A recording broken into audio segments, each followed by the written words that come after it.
டக்குன்னு ஒன்றும் இல்லை. அப்போ காஃபி சாப்பிட்டு நான் வீடியோ போட்டேன், மில்லியன் வியூஸ். நீங்கள் பாருங்க. உன் படுக்கையறையிலே ஒரு வசந்தம் வேண்டுமா, உன் குளியலறையிலே வின்டர் சீசன் வேணுமா. என்னை விட அழகான பொண்ணுங்களாம் நிறைய இருக்காங்க, நிறைய கலரானவங்க. பட் முழுக்க முழுக்க முழுக்க பப்ளிக் ஃபோக்கஸ் பண்ணது நம்ம தான். யாரை பார்த்தாலும் அடுத்த பிக் பாஸ் நீ தான் கிட்டத்தட்ட ஒரு 3 months 6 months முன்னாடி இருந்தே சொல்லிட்டு இருக்காங்க.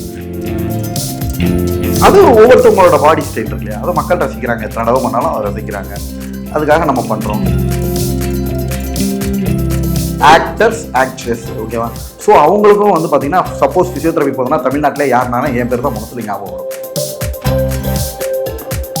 சத்யராஜ் சார் தங்கமானவர், சரத்குமார் சாருமே ஒரு தங்கமானவர். அவங்களுக்கு தெரியாது இல்லையா, அவங்களுக்கு வாழ்க்கையில் அது ஒரு அடி. வணக்கம். வணக்கம்ப்பா, எப்படி இருக்கீங்க? நல்லா இருக்கேன்ப்பா. ஓகே, நிறைய அப்டேட்ஸ் எல்லாம் கேள்விப்பட்டோம் உங்களை பத்தி. நீங்க வந்து பிக் பாஸ்ல எல்லாம் வர போறீங்க அப்படிங்கிற மாதிரி, அடுத்த சீசன்ல இருக்க போறீங்க அப்படிங்கிற மாதிரி சொல்றாங்க. ஸோ அதை பத்தி உங்களோட கருத்து என்ன? ஆக்சுவலாப்பா எனக்கே அது தெரியல. யாரை பார்த்தாலும் அடுத்த பிக் பாஸ் நீ தான் கிட்டத்தட்ட ஒரு 3 months 6 months முன்னாடி இருந்தே சொல்லிட்டு இருக்காங்க. நாள் ஆக ஆக ஆக மக்களின் செல்வாக்கு அதிகமாகுது. அதுதான் காரணம். பிக் பாஸ்ல என்ன பண்றாங்க, யார் அவங்கள மக்கள் அதிகமாக வாட்ச் பண்றா, மக்கள்கிட்ட யார் செல்வாக்கு இருக்கு, அதுவும் நேர்மையான முறையில். இப்போ வந்து பாத்தீங்கன்னா நம்ம நேர்மையான முறையில் ஆக்டிங்கை மட்டுமே காமிச்சு தமிழ்நாட்டு மக்களோட மனசை கொள்ளையடிச்சிருக்கோம். நீங்க வந்து தமிழ்நாட்டோட மக்கள் மனசையே கொள்ளையடிச்சிட்டே அப்படின்னு சொல்றீங்க. அந்த அளவுக்கு கான்ஃபிடென்ட் உங்களுக்கு? நேற்று மதுரையில் சவுத் இந்தியா இன்ஃப்ளூயன்ஸ் ப்ரோக்ராம்னு ஹோட்டல் வீக்ரேனில் நடந்துச்சு. போனால் இருக்கிறதுலேயே எனக்கு தான் செல்ஃபி ஜாஸ்தி. அங்கே என்னை விட அழகான பொண்ணுங்களாம் நிறைய இருக்காங்க, நிறைய கலரானவங்க. பட் முழுக்க முழுக்க முழுக்க பப்ளிக் ஃபோக்கஸ் பண்ணது நம்ம தான். எல்லாரும் ஆடி போய் பார்க்குறாங்க. என்னடா அது வர்றவையெல்லாம் இவன்ட்ட தான் செல்ஃபி எடுக்கிறாங்க. இருக்கிற பசங்க எல்லாம் அவ்வளோ ரசிகர்கள் பட்டாளம் ஜாஸ்தி ஆயிடுச்சுப்பா. அங்கே மட்டும் இல்லை, கோயம்புத்தூர் போனாலும் பட்டி தொட்டி எங்கே போனாலும். இப்போ ஒன்றும் இல்லை, ஒரு ரேபிட்டோ டிரைவர் என்னை ஹஸ்பண்ட் வராரு. ஆனால் அவங்களை எனக்கு தெரியும், நான் வீடியோவில் டெய்லி பார்ப்பேன். அதனால் மக்களோட செல்வாக்கு தான் அந்த வளர்ச்சி காரணம்ப்பா. அதனால் என்ட்ரி எடுக்கிற நிறைய ஆங்கர்ஸே சொல்கிறாங்க, உங்களுக்கு தான் பிக் பாஸில் நம்மளுக்கு அதிகாரப்பூர்வமாக அழைப்பு வரல, ஏன்னா அவங்க இன்னும் ஆள் எடுக்கலை, பட் நீங்கள் தான் ஃபர்ஸ்ட் அப்படின்னு சொல்லி சொல்கிறாங்க. அண்ட் இப்போ நீங்கள் பிக் பாஸ்ல போனாலும் அங்கே பிக் பாஸ்ன்னு சொல்லிட்டு ஒரு சில ரெஸ்ட்ரிக்ஷன்ஸ் எல்லாம் இருக்கும், ஒரு சில ப்ரொசீஜர் எல்லாமே ஃபாலோ பண்ணுவாங்க இல்லையா. ஸோ அங்கே உங்களால சர்வை பண்ண முடியுமா பிக் பாஸ்ல? தாராளமாக. நம்மகிட்ட பொறுமை இருக்குது, திறமை இருக்குது. இருந்தாலும் பிக் பாஸ் அப்படிங்கிறது ஒரு பெரிய ஷோ, கிட்டத்தட்ட ஒரு 6-7 சீசனா பண்ணிட்டு இருக்காங்க. ஸோ அடுத்த சீசன்ல இருக்கணும் அப்படிங்கிறது ஒரு பெரிய டார்கெட்டா தானே உங்களுக்கு அமையும். நீங்க அப்ப பிக் பாஸ்குள்ள போயிட்டீங்கன்னா உங்களோட டாக்டர் அந்த வேலை பார்க்க முடியாது இல்லையா. அப்ப என்ன பண்ணுவீங்க? நல்ல வாய்ப்புகள் கிடைக்கிறப்ப உள்ளுக்குள்ள போறதுனால தப்பு கிடையாதுப்பா. ஏன்னா இதை வச்சு இன்னும் நிறைய நோயாளிகளுக்கு இப்போ மதுரையில் வந்து நான் பயங்கரமாக ட்ரீட்மெண்ட் பண்ணுறது தெரியும். இப்போ உலகம் முழுக்கும் இப்போ சென்னையில் நம்ம பிக் பாஸில் போய் பார்ட்டிசிபேட் பண்ணோம்னா இன்னும் நிறைய மக்களோட கவனம் ஈர்க்கப்படும். ஓகேங்களா. அடுத்து நான் ஒரு ட்ரீட்மெண்ட் வீடியோ போடுறப்ப எனக்கு அது ஒரு ப்ளஸ்ஸாக தான் அமையும். ஓகே, எல்லாமே உங்களுக்கு வந்து ப்ளஸ்ஸாக தான் இருக்கும். இன்னொரு விஷயம் உண்மையாக சொல்கிறேன்ப்பா, இப்போ பெரிய பெரிய பொலிட்டிஷியன்ஸ் இருக்காங்க, பெரிய பெரிய ஆக்டர்ஸாக இருக்கலாம், ஆக்டராக இருக்கலாம். ஸோ அவங்களுக்கும் வந்து பார்த்தீங்கன்னா சப்போஸ் ஃபிசியோதெரபி போதுன்னா தமிழ்நாட்டில் யாருனாலும் என் பேர் தான் முகத்தில் ஞாபகம் வரும். லேட்டஸ்ட்டாக மதுரையில் வந்து பார்த்தீங்கன்னா ஒரு பேஷண்ட் ட்ரீட்மெண்ட் பண்ணுறேன். ட்ரீட்மெண்ட் பண்ணுறப்ப அவரோட ஃப்ரெண்டு ஃபிசியோதெரபிஸ்ட், அவர் என்னோட 10 வருஷத்துக்கு சீனியர்னு வைங்க. அவருக்கு ஃபோன் பண்ணார், எப்போ திவாகர் தாப்பா வந்து பார்க்குறாரு. மதுரையிலே அவர் அடிச்சுக்கிறதுக்கு யாரும் இல்லை. அவர் சொல்கிறப்ப எனக்கே ஆடி போயிட்டேப்பா. ஒரு காம்படிட்டர் கூட நம்மளை யாரும் தப்பாக சொல்ல மாட்டாங்கடா. ஏன்னா அந்த லெவல் தொழில் சின்சியாரிட்டி நம்ம பண்ணுற விதம் இன்னும் வந்து என்னோட ப்ரொஃபஷனுக்கு இது எனக்கு பலத்தான் தான் சேர்க்குமே தவிர மைனஸ் ஆக்காது. இப்போ பெரிய பெரிய விஐபி கேசஸ் கிடைக்குமா கிடைக்காதா இதன் மூலியமா எனக்கு? ஓகே, இதுலேருந்து நான் வந்து மீடியாலையும் சம்பாதிப்பேன், டாக்டராகவும் சம்பாதிப்பேன், ரெண்டுலையுமே சம்பாதிப்பேன். மீடியாலலாம் எனக்கு ஒன்றும் வருமானம் இல்லைப்பா. இப்போ நீங்கள் ப்ரொமோஷன் பண்ணுறீங்களா? ஸோ அதுக்கெல்லாம் பேமெண்ட் வாங்க. நான் என்ன ப்ரொமோஷன் பண்ணேன்? ப்ரொமோஷனே என்கிட்ட வராதீங்கன்னா வீடியோ போட்டிருந்தேன். பெய்டு ப்ரொமோஷன் அவாய்டு அப்படின்னு போட்டிருக்கேன். யாருமே ஏன்னாப்பா என்னையை ரசிக்கிற மக்களுக்கு மக்கள் மத்தியில் விளம்பரத்தை கொண்டு போய் திணிக்க மாட்டேன். நிறைய பேர் வந்தாங்க, 50,000 1 லட்சம் செக்கு நேர்மையான முறையில் சம்பாரிச்சு. அதுதான்ப்பா நம்மளுக்கு என்னன்னைக்கு நிலைக்கும். இதுவும் நேர்மையான முறை தான், நம்ம யாரும் ஏமாத்தலையே. பெய்டு ப்ரொமோஷன்றது அவங்க என்ன பண்ணுறாங்கன்னு தெரியாதுரா. ஒருத்தர் ஹோட்டல் வச்சிருக்காரு, அவர் நல்லா பண்ணார்னா ஆட்டோமேட்டிக்காக அவருக்கு கூட்டம் வந்து சேரும். ஸோ இன்றைக்கி நல்லா உணவு கொடுப்பாங்க, மறுநாள் கொடுக்க முடியாது, அடுத்து ஒரு 7 days கழிச்சு அவங்க அதே இது மெயின்டைன் பண்ண முடியாது. அது அவங்களோட நிர்வாகம். ஓகேங்களா. அதில் போய் நம்ம எப்படி தலையிட முடியும்? மக்கள்கிட்ட போய் நிறைய நடிகர்களே மாட்டியிருக்காங்கப்பா. ஈமு கோழி பண்ணைன்னு நினைக்கிறேன். நான் அப்போ தான் காலேஜ் முடிக்கிறேன் 2010. அது பெரிய பெரிய நடிகர்கள் வந்து அந்த கோழிக்கும் கோழி முட்டைக்கும் நிறைய பேர் இப்படி தான் மார்க்கெட்டிங் பண்ணி பெய்டு ப்ரொமோஷன் பண்ணி கெட்ட பேர் தான் சம்பாரிச்சிருக்காங்க. யார் அந்த பெரிய ஆக்டர்ஸ்? சத்யராஜ் சாரு, அப்புறம் வந்து சரத்குமார் சாரு, இவங்கெல்லாம் ஈமு கோழி பண்ணைக்கு வந்து ரொம்ப சப்போர்ட் பண்ணி விளம்பர வீடியோக்கெல்லாம் போட்டாங்கப்பா. ஸோ அந்த மாதிரி நான் இருக்கக்கூடாதுன்னு நினைக்கிறேன். எனக்கு என்ன அப்படின்னு பார்த்தீங்கன்னா அவங்கள நான் குறை சொல்லலப்பா, அவங்களுக்கும் தெரியாது. அவங்க ஃபர்ஸ்ட் டைம் வாழ்க்கையில் அடிபடுறாங்க. இப்போ சத்யராஜ் சார் தங்கமானவர், சரத்குமார் சாருமே ஒரு தங்கமானவர். அவங்களுக்கு தெரியாது இல்லையா, அவங்களுக்கு வாழ்க்கையில் அது ஒரு அடி. ஈமு கோழி பண்ணைன்னு அவங்க ஏதோ சப்போர்ட் பண்ணிட்டாங்க. பட் அது வந்து டோட்டலாக ஃபெயிலியர். பொதுமக்கள் அப்பாவி மக்கள் ஏமாற்றப்படுவார்கள்ப்பா. ஸோ அதை என்றைக்குமே நான் விரும்ப மாட்டேன். பட் நான் இன்டர்வியூஸ் போகிறேன்ல, அதுக்கு நான் பேமெண்ட் வாங்கிக்கிறேன்ப்பா. ஏன்னா அதில் நம்மளோட உழைப்பு இருக்குது, ட்ராவல் எக்ஸ்பென்ஸ் இருக்குது. ஸோ அதில் வந்து ஒரு அமௌண்ட் நம்ம வாங்கிக்கிறோம்னா அது நியாயமானதுப்பா. நம்மளை வச்சு அவங்களுக்கு ஒரு பிஸ்னஸ் ஆகுது இல்லையா? But paid promotion total avoid. நிறைய பேர் கேட்டுக்கிட்டு தான் இருக்காங்க. ஓகே, இப்போ நான் ஏதாவது ஒரு ஷோரூம் ஏதோ ஒரு கடை நான் ஓப்பன் பண்ணுறேன், வந்து எனக்கு ப்ரொமோஷன் பண்ணி கொடுங்கன்னு சொன்னால் பண்ணி தருவீங்களா? நம்ம ஓப்பனாகவே வீடியோ போட்டேன் இல்லை சோசியல் மீடியாவில். பெய்டு ப்ரொமோஷனும் பண்ண மாட்டேன், ப்ரொமோஷனும் பண்ண மாட்டேன்ப்பா. நான் என் தொழிலை இப்போ ஒன்றும் இல்லை, இப்போ நான் இருக்கேன், யார்கிட்டயாவது போய் பெரிய நடிகர்கள்ட்ட என்னை ப்ரொமோஷன் பண்ணுங்கன்னு சொன்னா எதுவும் கிடையாது. நானாக படித்து முடித்தேன், நானாக கிளினிக் வச்சேன், ஓகேங்களா? நானாக தான் போய் மார்க்கெட்டிங் பண்ணிக்கிட்டேன். மெடிக்கல் ஷாப்ஸ் இருக்குன்னு வச்சுக்கோங்க, விசிட்டிங் கார்டு கொடுப்பேன், பொதுமக்களை பார்க்குற இடங்கள்லாம் விசிட்டிங் கார்டு கொடுப்பேன், நான் நல்லா பண்ணுவேன். ஃபிசியோதெரப்பின்றது அன்னன்னைக்கு பொழப்பு பார்க்குறது இல்லைப்பா. எப்படின்னு பார்த்தீங்கன்னா ஒரு மாதம் ஃபுல்லாக சிகிச்சை அளிக்கணும். நான் நல்லா பண்ணால் தான் 5 நாள் கழிச்சு பேஷண்ட்கிட்டே நான் சர்வே பண்ண முடியும். ஸோ மக்களோட தீர்ப்பு மகேஷன் தீர்ப்பு. நான் நல்லா பண்ணேன்னா அதே பேஷண்ட்டே என்கிட்ட 6 மாதம் ட்ரீட்மெண்ட் எடுத்துக்கிடுவாங்க. சரியாயிடுச்சுன்னா அப்புறம் எப்படி 6 மாதம் எடுப்பாங்க? அது நோயின் தன்மைப்பா. பக்கவாதம் வாதம் வந்து பார்த்தீங்கன்னா ஒரு மாதத்தில் சரியாகும், சில பேருக்கு 6 மாதம் ஆகும், 2 வருஷம் ஆகும். டியூரேஷன் எப்படி வேணாலும் இருக்கும், எப்படி சீக்கிரமா வேணாலும். சரியாகும். ஆமா ஆமா. இப்போ கைராசியான டாக்டர்லாம் சொல்லுவாங்கல்ல, இப்போ இந்த டாக்டர் கிட்ட போனா எங்களுக்கு சரியாயிடும், இந்த டாக்டர் கிட்ட போனா சீக்கிரம் சரியாகும், இவர்கிட்ட போனா சரியாவாது, அவர்கிட்ட போவாதீங்க அப்படிங்கிற மக்கள் கிட்ட பேசிப்பாங்களா, அவங்களுக்குள்ள பேசிப்பாங்களே. ஸோ அவங்கள பொறுத்தவரை நீங்க எப்படிப்பட்ட டாக்டர்? as a டாக்டரா நீங்க எப்படி கைராசியான டாக்டரா, இல்ல ஓரளவுக்கு இவர்கிட்ட பார்த்தா சரியாயிடும் அப்படிங்கிற மாதிரி டாக்டர்? அதுல பெரிய பேர் எடுத்திருக்கப்பா. இவர் வந்து தொட்டாலே சரியாயிரும். நிறைய பேஷண்ட்ஸ் இருக்கும்ப்பா. ஒரு நாளைக்கு 8 பேஷண்ட்னா சப்போஸ் 14 15 இருந்துச்சுன்னா 7 8க்கு மேல பார்க்க முடியாது. அதிகமா இருக்கிறவங்களுக்கு லீவ் விடுவேன், நீங்க வரக்கூட வேணாம், வந்து நீங்க தொட்டுட்டாது போங்க, அதுக்கே ஒரு ஹீலிங் பவர் இருக்கு மக்களோட. சொல்றீங்க இல்ல அது அவ்வளோ ஹார்ட் ஒர்க் பண்றேன்ப்பா. ஏன்னா அதே பேஷண்ட்டை ஒரு 4 பேர் அட்டன் பண்ணிருக்கலாம், 5வது ஆள போறப்ப நான் நல்லா ஹார்ட் ஒர்க் பண்ணியப்பா. ஒரு பேஷண்ட்னா அது ஸ்ட்ரெச்சிங் ஸ்ட்ரென்தனிங், கைக்கு கை மாறும்பா தொழில். இப்போ என்னன்னா நான் கால் பண்ணல உங்களுக்கு, இப்படி இந்த டைம்ல வந்து நாங்க ஷூட் பண்ணலாம் அப்படின்னு. ஸோ அந்த டைம்ல இப்போ இந்த ஒரு டைரக்டர் கூப்பிட்டாரு, நான் ஒரு போய் பார்த்துட்டு வரேன் அப்படின்னு சொன்னீங்கல்ல, எந்த டைரக்டரை போய் பார்த்தீங்க, என்ன சொன்னாங்க? ஆக்சுவலாப்பா சினி ஃபீல்டை பொறுத்த வரைக்கும் ஒரு விஷயம் நான் கற்றுக்கிட்டேன். நிறைய என்னோட நண்பர்கள் என்ன சொல்கிறாங்க அப்படின்னு பார்த்தீங்கன்னா, சும்மா அங்கே படம் எடுக்கிறேன் இங்கே படம் எடுக்கிறேன்னு உங்களை கூப்பிடுவாங்க. இது எல்லாமே உப்மா கம்பெனி. முதல்ல உப்மா கம்பெனினா நான் குழம்பிட்டேன், என்னடா அது உப்மா கம்பெனின்ட்டு. அப்போ தான் சொன்னாங்க, சார் உங்களை கூப்பிடுவாங்க, படம் எடுக்கிறேன்னு எடுப்பாங்க, அப்புறம் படம் ரிலீஸ் ஆகுது, அது உங்களுக்கு waste of the time. So அதெல்லாம் கொஞ்சம் பார்த்து பண்ணுங்கன்றாங்க.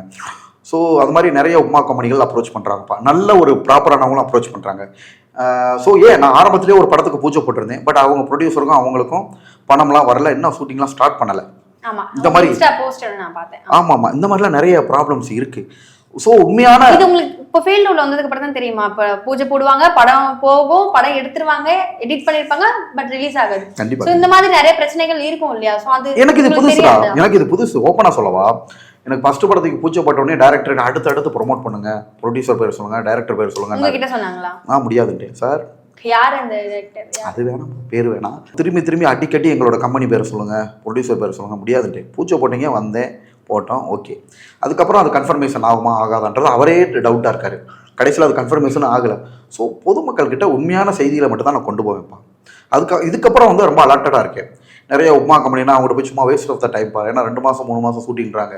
என்னோட ப்ரொஃபஷனை போட்டு விட்டு 3 மாதம் ஷூட்டிங் இவங்களோட உட்காந்து அது படத்துக்கே ரிலீஸ் ஆகாமல் அப்போ நம்மளுக்கு கெரியரே ஸ்பாயில் தானே. ஓகே. அதாவது அதுக்கு என்னோட ஃபிசியோதெரப்பி ப்ரொஃபஷன்லேயே ஒரு நாளைக்கு 4 to 5,000 ஒரு நாளைக்கு சம்பாரிச்சிட்டு போயிடலாம்ப்பா. அவ்வளோதான் சம்பாதிக்கிறீங்களா? ஃபிசியோதெரப்பின்றது லேட்டஸ்ட்டாக ஸ்கோப்பான ப்ரொஃபஷன்ப்பா. MBBS BDS விட நீங்க ஒரு நாளைக்கு 50,000 சம்பாதிக்கிறீங்க அப்படின்னு வெளியெல்லாம் பேசிக்கிறாங்க. 5,000ன்றீங்க. உண்மையை சொல்லவாப்பா, சும்மா வாயில நிறைய பேர் சொல்லலாம். 50,000 இட் இஸ் நாட் பாசிபிள்ப்பா. நேர்மையான உழைப்பு. நான் 5,000 சொல்றது கரெக்டாக 5,000 வராது. 3, 2.5, 3.5, 4 அப்படி தான் இருக்கும். ஓரளவு நல்ல சேலரியாக வரும். இதுதான் உண்மை, இதுதான் சத்தியம். நான் ஒன்று மட்டும் பிளான் பண்ணிட்டேன். நம்ம கௌரவத்துக்குன்னா சும்மா உப்மா கம்பெனி அங்கே கூப்பிட்றேன் இங்கே கூப்பிட்றேன்னு போயிட்டு அவங்களோட போய் பூஜையை போட்டு சும்மா 3 மாதம் வேஸ்ட் பண்ணி நல்ல வாய்ப்புகள் வந்தால் மட்டும் தான் போகணுன்றதுல கட்டண்டேட்டாக இருக்கேன்ப்பா. இப்போ ஓரளவு எனக்கு ரெகனைஸ் ஆயிடுச்சு. அவங்ககிட்ட பேசுறது, பாடி லாங்குவேஜ், அவங்க இருக்கிற இடம் அதெல்லாம் பார்த்தா. ஆனால் ஒரு 2 நல்ல ப்ரொடக்ஷன் கம்பெனி அப்ரோச் பண்ணுறாங்கப்பா. ஓரளவு மீடியமான கம்பெனி தான், பட் அவங்களாம் படம் எடுத்து ரிலீஸ் பண்ணியிருக்காங்க.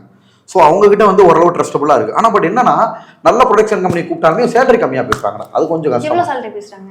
இல்லை, எனக்கு வந்து ஒரு பேக்கேஜாக இருந்தால் என்னோட லெவலுக்கு கரெக்டாக இருக்கும். எவ்வளோ நீங்கள் எதிர்பார்க்குறீங்க? அவங்க எவ்வளோ சொன்னாங்க? பட் அவங்க வந்து ஒரு நாளைக்கு 2,000, 3,000, 4,000 அது எப்படிப்பா நம்மளுக்கு சரியாக வரும்?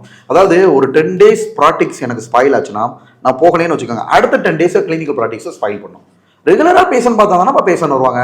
நான் ஒரு 10 நாள் ஷூட் பண்ணிட்டு போனேன். இது கத்திரிக்காய் வெண்டைக்காய் வியாபாரம் என்ன? இது சாதாரண ஆளுகள் கேட்டால் அதுக்கு அவங்க என்ன சொல்றாங்கன்னா, அவங்களாம் ரொம்ப கஷ்டப்பட்டு வந்தாங்க, சூரியனா கஷ்டப்பட்டு வந்தாரு. அது உண்மைதான், நான் தப்பு சொல்லவில்லை. நான் வந்து ஒரு பெரிய ஒரு ஸ்டேட்டஸோட வந்திருக்கேன்ல. இந்த மாதிரி கஷ்டங்கள்லாம் படக்கூடாதுன்றதுக்காக தான் நான் படிச்சு முடிச்ச உடனே கிளினிக்கல் ப்ராக்டிஸ் போயிட்டேன்.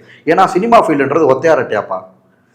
வரும் வராமல் போகும். அது இளைஞர்களுக்கு சொல்கிறதே அதுதான். இப்போ எனக்குன்னு சொல்லிட்டு ப்ரொஃபஷனல் ஸ்டாண்டர்ட் கையில் வச்சுருக்கேன்.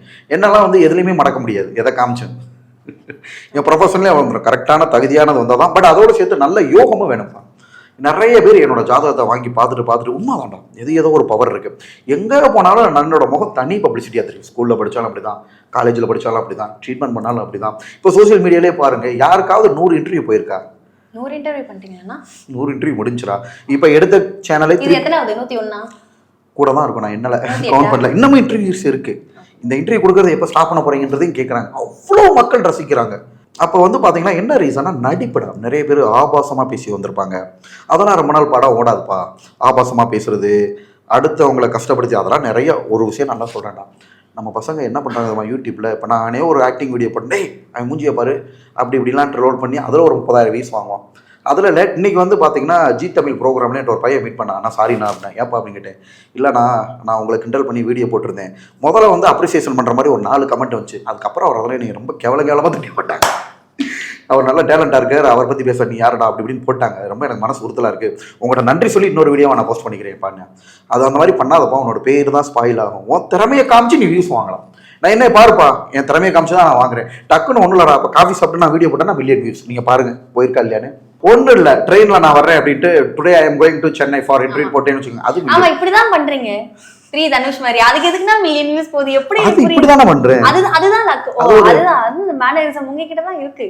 அது ஒவ்வொருத்தவங்களோட பாடி ஸ்டைல் இருக்கு இல்லையா, அதை மக்கள் ரசிக்கிறாங்க. எத்தனை தடவை பண்ணாலும் அதை ரசிக்கிறாங்க. அதுக்காக நம்ம பண்றோம். ஸோ வந்து இதுக்கு என்ன காரணம் அப்படின்னே, உண்மையான நடிப்புப்பா, நல்ல குணங்கள், இதை தான் மக்கள் ரசிக்கிறாங்க.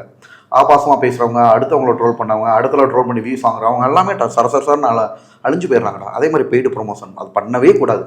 நிறைய யங்ஸ்டர்ஸ் இப்போ என்ன பார்த்து நிறைய யங்ஸ்டர்ஸ் மோட்டிவேட் ஆகிறாங்க. யங்ஸ்டர்ஸ் மட்டும் இல்லையே, இப்போ செலிபிரிட்டிஸ் எவ்வளவு பேர் இருக்காங்க. இப்போ வந்து ஏதாவது ஒரு நகை கடை விளம்பரம் அவங்க தப்பிச்சிருவாங்கடா, பண்ணி தராங்கல்ல, அவங்க தப்பிச்சிருவாங்க. ஏன்னா அதெல்லாம் கேடிஎம் ஷாப்ஸ், பெரிய பிராண்டட் ஷாப்ஸ். அவங்க ஒன்றும் பண்ணி கொடுத்து அதில் மேக்ஸிமம் ப்ராப்ளம்ஸ் வராது, தப்பிச்சிருவாங்க. மற்ற பெய்டு ப்ரொமோஷன் ஹோட்டலோ மற்ற பெய்டு ப்ரொமோஷன் பண்ணுறது நல்லது இல்லைப்பா. இப்போ ஒன்றும் இல்லை, நான் இருக்கேன், ஆக்டர்ஸ்லாம் விட்டுதலுங்க, எனக்குன்னு ஒரு தனி குணாசியம் இருக்குல்ல, மக்கள் ரசிக்கிறாங்கல்ல. அதே மாதிரி இந்த குணத்தையும் ஒரு அங்கீகாரம் கொடுக்கட்டும், பெய்டு ப்ரொமோஷன் பண்ணக்கூடாதுன்றது. ஓகே, இதே அவங்க ரசிப்பாங்க அப்படின்னு நினைக்கிறீங்களா? உண்மையான குணத்தை ரசிப்பாங்கப்பா. என்றைக்குமே உண்மை மட்டும்தான் ஜெயிக்கும். அதாவது பொய் பித்தலாட்டமோ ஃப்ராடோ அடுத்தவங்களை கஷ்டப்படுத்தியோ துன்புறுத்தி வீஸ் வரதோ அதெல்லாம் என்றைக்குமே நிலைக்காது. ரியல் கேரக்டர் மட்டும் பத்தாதுல, ஒருத்தன் திறமை மட்டும் பத்தாது, திறமையோட நல்ல குணாதிசயங்கள். அதனால தான் நான் இவ்வளோ சக்ஸஸ். கான்ஃபிடென்ட் வேணும். கான்ஃபிடென்ட் மட்டும் இல்லடா, நல்ல குணமும் வேணும். ஒருத்தனுக்கு கான்ஃபிடென்ட் இருக்கு, திறமை இருக்கு, நல்ல குணம் இல்லைன்னு வச்சுக்கோங்க, என்ன போல் வாழ்க்கை. அதான் உங்க ரோல் மாடல் தனுஷ் சார் இருக்கார்ல. ரோல் மாடல் இல்லடா, ஒரு படம் அதிகமா பார்ப்பேன். லாஸ்ட் டைம் நான் உங்களை இன்டர்வியூ பண்ணும்போது தனுஷ் அண்ணா சொன்னீங்களே, படங்கள் ரொம்ப விரும்பி பார்ப்பேன் இல்லையா. இப்ப தனுஷ் அண்ணாவோட படம் ஒண்ணு நேஷனல் அவார்ட்லாம் ஒண்ணு வாங்கியிருக்கே. என்ன படம்? அதான் நான் ரொம்ப படம் பார்க்க மாட்டேன்ப்பா, எனக்கு டைமே இல்லை. தனுஷ் அண்ணாக்காக தெரிஞ்சிருக்கலாம் நீங்க. நான் அவ்வளோ பிஸி ஷெடியூலில் இருக்கேன்ப்பா. நான் நார்மலாக நடிக்கிறதே இப்படி இருக்குது. நம்ம நார்மலாக நடிச்சு காட்டுறதே மக்கள் மத்தியில் இவ்வளோ ரீச் ஆகிருக்கு. அது மாதிரி இன்னும் படங்கள்லாம் பார்க்க ஆரம்பிச்சானா லெவல் மாறும்டா. அதுக்கெலாம் டைம் இல்லைல்லப்பா. என்னோட ஷெடியூலுக்கு 2 சாங்ஸ் கேட்டேன்னா மைண்ட் ரிலாக்ஸ் ஆயிடுது. ஒரு படம் ஃபுல்லாக உட்காந்து பார்க்கறதுக்கு நம்மளுக்கு எங்கே டைம் இருக்குது? ஓகே, இப்போ இந்த 2 சாங்னு சொன்னீங்களே, எந்த 2 சாங் ரெகுலராக லூப்பில் எதுக்கு? இப்போ ரெகுலராக இல்லைடா, இப்போ ஒன்றும் இல்லை. இந்த ஒரு பாட்டு ரொம்ப பிடிக்கும், காதல் வைத்து காத்திருந்தேன். டக்குன்னு உங்களுக்கு இப்போ வந்து ஒரு மோட்டிவேஷனல் சாங் வேணும், எந்த மோட்டிவேஷன் சாங் டக்குன்னு கேட்பீங்க? மோட்டிவேஷன் சாங் மேக்ஸிமம் பார்க்க மாட்டேன். மெலடி மோட்டிவேஷன் தேவையில்லை, எனக்கு நான் கான்ஃபிடென்ட்டாக இருக்கேன். அதானே மோட்டிவேஷன் சாங் நம்மளுக்கு எதுக்குப்பா? சரி, ஏதாவது ஒரு லவ் சாங். இப்போ லவ் ஃபெயிலியர் சாங் ஒன்று சொன்னீங்க நீங்கள், இப்போ லவ் சாங் ஏதாவது ஒன்று. உன் படுக்கையறையிலே ஒரு வசந்தம் வேண்டுமா, உன் குளியலறையிலே வின்டர் சீசன் வேணுமா, எங்கேயோ போகின்ற மேகம் இருக்குது, உன் பேரை என் பேரை சொல்லி ரசிக்குது, லவ் பண்ணு லவ் பண்ணு. அதை ரொம்ப ரசிக்கிறாங்கடா. அது சாங்ஸா வர்றப்ப நான் வந்து பாத்தீங்கன்னா அப்படி ஸ்டைலா போனேன். ஒரு புன்னகை எல்லாத்துக்குமே இதுதானே சிக்னேச்சர் ஸ்டெப்பா இருக்கு, வேற ஏதாவது புதுசா ஸ்டெப் போடுங்க. ஒண்ணு இல்ல, ரஜினி சாரே என்ன பண்றாரு, அவருக்குன்னு ஒரு ஸ்டைல் இருக்குல்ல அப்படின்றாரு. ஒரே ஸ்டைல் தானே அவரோட பாடியில. தலைவர் ஸ்டைல் ஏதாவது ஒன்று பண்ணி காட்டுங்க. உங்களுக்கு ஏன் ஸ்டைல தான் பண்றேன் நான், ரொம்ப அவரை மாதிரி பண்ணணும் அப்படின்னு பண்ண மாட்டேன். ஆனா சில நேரம் என்ன பண்ணுவேன் அப்படின்னு பாத்தீங்கன்னா, மல்லாடா கண்ணாடி இருக்குல்ல, அதை போட்டுட்டு மல்லாடா அண்ணா மல்லாடா அப்படின்னு சொல்லிட்டு நிறைய சீன்ஸ் பண்ணியிருக்கேன்.